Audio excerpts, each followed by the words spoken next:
ఉద్యోగం కోసం చూస్తున్నారా? ఓం శక్తి ప్రైవేట్ లిమిటెడ్ కంపెనీలో మార్కెటింగ్ జాబ్స్ 20,000 నుంచి 30,000 వరకు జీతం ఉంటుంది. సంప్రదించండి. ప్రస్తుతం మనతో పాటు ప్రముఖ ఆధ్యాత్మికవేత్త, జ్యోతిష్య వాస్తు పండితులు, లలితాదేవి ఉపాసకులు బ్రహ్మశ్రీ నానాజీ పట్నాయక్ గారు ఉన్నారు. గురుగారితో మాట్లాడుతారు. నమస్తే గురుగారు.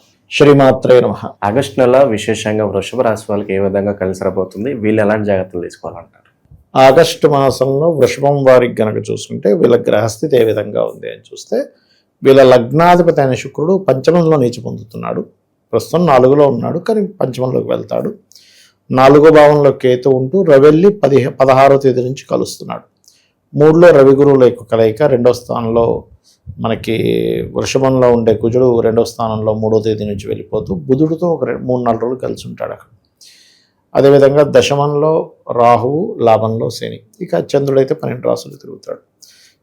ఈ యొక్క గ్రహస్థితి మూలంగా వీరికి ఎలా ఉండబోతుంది, ఏ దేవతారాధన చేయాలి, ఎటువంటి విషయాల పట్ల జాగ్రత్తగా ఉండాలి అనేటువంటి అంశాలు చెప్తుంది నేనైనప్పటికీ చెప్పిస్తుంది సాక్షాత్ లలిత అమ్మవారిగా భావిస్తూ, ఆ లలితాంబిక అమ్మవారి అనుగ్రహం పరిపూర్ణంగా ఈ యొక్క వృషభరాశి వారికి కలగాలని మనస్ఫూర్తిగా కోరుకుంటూ, ఇక్కడ రాశ్యాధిపతి ఎప్పుడైతే పంచమంలో ఉన్నాడో వివాహ నిర్ణయాలు అనుకోండి, సినిమా ఫీల్డ్కి సంబంధించిన నిర్ణయాలు అనుకోండి, ఏదైనా ఫ్యాషన్ రిలేటెడ్, ఈ కళా సంబంధించిన విషయాల్లో, స్త్రీల విషయంలో తీసుకునే నిర్ణయాల విషయాల్లో, వీళ్ళ లైఫ్లో మెయిన్ టర్నింగ్ పాయింట్ అనుకునే నిర్ణయాల విషయాల్లో చాలా జాగ్రత్తగా ఉండాలి. మొదటి వారం వీరికి ఇన్వెస్ట్మెంట్స్ మూలంగా లేదా వివాహం మూలంగా, జీవిత భాగస్వామి మూలంగా కొంత ఘర్షణలు ఉన్నాయి. కాకపోతే వీళ్ళు సంకల్ప శక్తి ఇప్పుడు వీళ్ళకి యాక్టివ్గా ఉంది. చెప్పాలంటే జీవాత్మ సంయోగం సంకల్ప శక్తిగా మారింది. కాబట్టి వీళ్ళకి ఈ 15వ తేదీ వరకు ఏదైతే సంకల్పం అనుకుంటారో ఆ సంకల్పం తొందరగా నెరవేరే యోగం ఉంది.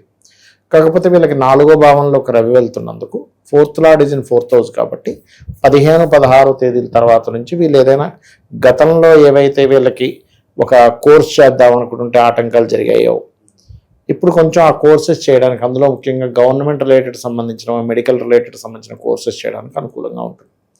అలాగే ఏదైనా ప్రాపర్టీ తీసుకోవాలి, అటువంటి వాటికి కూడా అనుకూలంగా ఉంటుంది 16వ తేదీ నుంచి ఈ మాసంలో. సంతానం కోసం ఐవీఎఫ్లు, ఐఓఏలు ట్రై చేస్తుంటారు కదా, ఈ నెల వీలైనంత మట్టుకు ఈ విషయాలకి దూరంగా ఉండాలి వీళ్ళు, గుర్తుపెట్టుకోండి. ఎందుకంటే పంచమంలో శని నీచ, శుక్రుడు నీచ కదా. అయితే ఆన్లైన్ సంబంధంగా ఏదైనా ఉద్యోగాలు చేసేవాళ్ళు, ఇప్పుడు విదేశాల్లో ఉండేది ఇక్కడ నుంచి ఉద్యోగం చేస్తూ ఉంటారు. అలాగా విదేశీ సంబంధించిన ఉద్యోగాలు చేసేటువంటి వారు, లేదా సాఫ్ట్వేర్ రిలేటెడ్ ఎంప్లాయీస్కి చాలా అనుకూలమైనటువంటి స్థితి ఉందని చెప్పుకోవచ్చు ఇప్పుడు. అయితే ఇక్కడ ఏంటంటే వృషభం వారికి లాభస్థానంలో శని ఉండడం అనేటువంటిది మంచి యోగమే. అంటే శని లాభంలో ఉంటున్నాడు, కానీ ఇక్కడ ఏమవుతుంది, శని వక్రిస్తున్నాడు. ఎప్పుడైతే వక్రిస్తున్నాడో, ఇప్పటికే ఆల్రెడీ బిజినెస్ చేస్తున్నటువంటి వారు, ఒక్క బిజినెస్ అయితే మన వల్ల సాగదు, మనం వ్యాపారంలో కూడా, అంటే వ్యాపారం ఒకటే కాదు ఉద్యోగం కూడా చేయాలి అని బిజినెస్తో పాటు ఇంకొక ఉద్యోగం కూడా చేసేటువంటి పనిలో ఈ వృషభ రాశి వారు ఉంటారు, గుర్తుపెట్టుకోండి.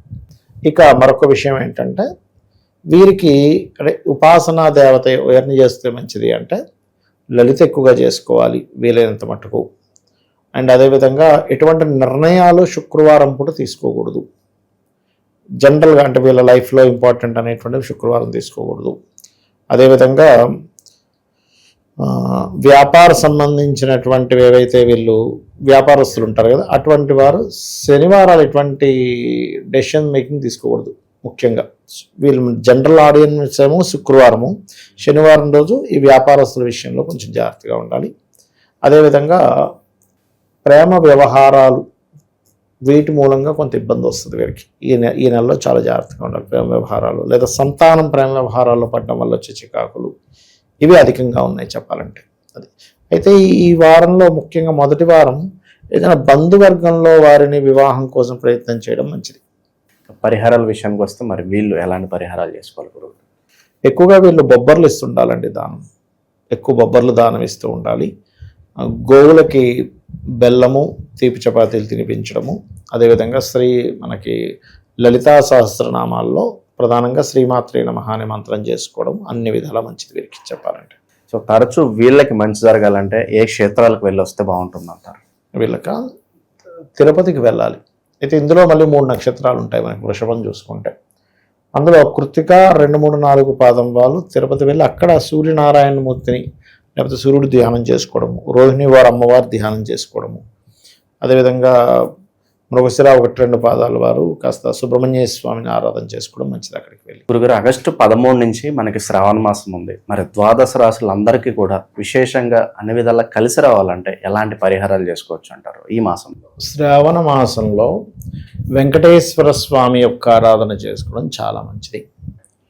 వెంకటేశ్వర స్వామి సుప్రభాతంతో నిద్రలేవడం, విష్ణు సహస్రనామాలు వినడం, వీళ్ళకి ఏమవుతుందంటే వెంకట అంటే పాపముని తీసేసేవాడు వెంకటేశ్వర స్వామి, ఈ కలియుగ దైవం కాబట్టి వెంకటేశ్వర స్వామి ఆరాధన ఈ మాసం అంతా కూడా వీళ్ళు అంటే ఉదయం నిద్రలేచిన వెంటనే కూడా కాస్త అంటే వీళ్ళు ఒక ఉపవాసంలాగా చేయాలనుకుంటే చేసుకోవచ్చు. అంటే ఒంటి పూట ఉండడం ఇట్లా కొంచెం దీక్షలా తీసుకొని చేసుకుంటే చాలా మంచిది.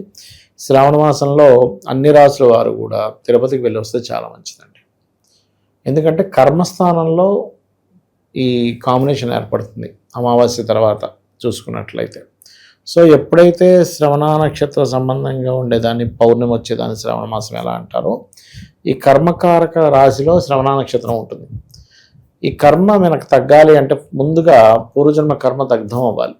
పూర్వజన్మ దగ్ధం అయ్యేటువంటి వాటిలో కొన్ని విధానాలు ఈ కలియుగంలో వెంకటేశ్వర స్వామిని ఆరాధించడము, లలిత చదువుకోవడము, సూర్య నమస్కారాలు చేసుకోవడం అంటే సూర్య ఆరాధన చేయడము, లేకపోతే ఏదైనా క్షేత్రానికి వెళ్ళి అక్కడ ఏదైనా సేవ చేయడం చేస్తూ ఉండాలి.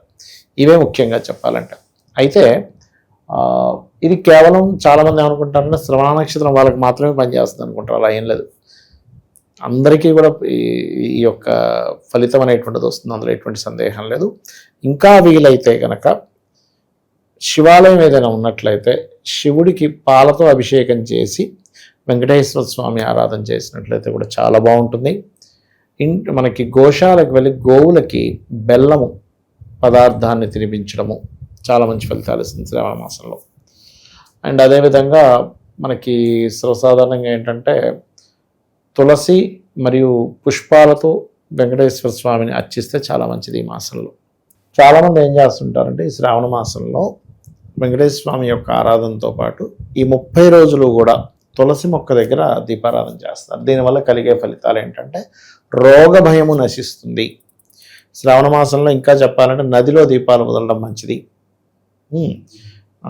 మరియు అదేవిధంగా బియ్యపు పిండి ఉంటుంది, బియ్యపు పిండితో ఒత్తులు అంటే బియ్యపు పిండితో మన కుందుల్లా తయారు చేసి వాటిలో దీపాలు పెడతారు శ్రావణ మాసంలో ప్రత్యేకంగా.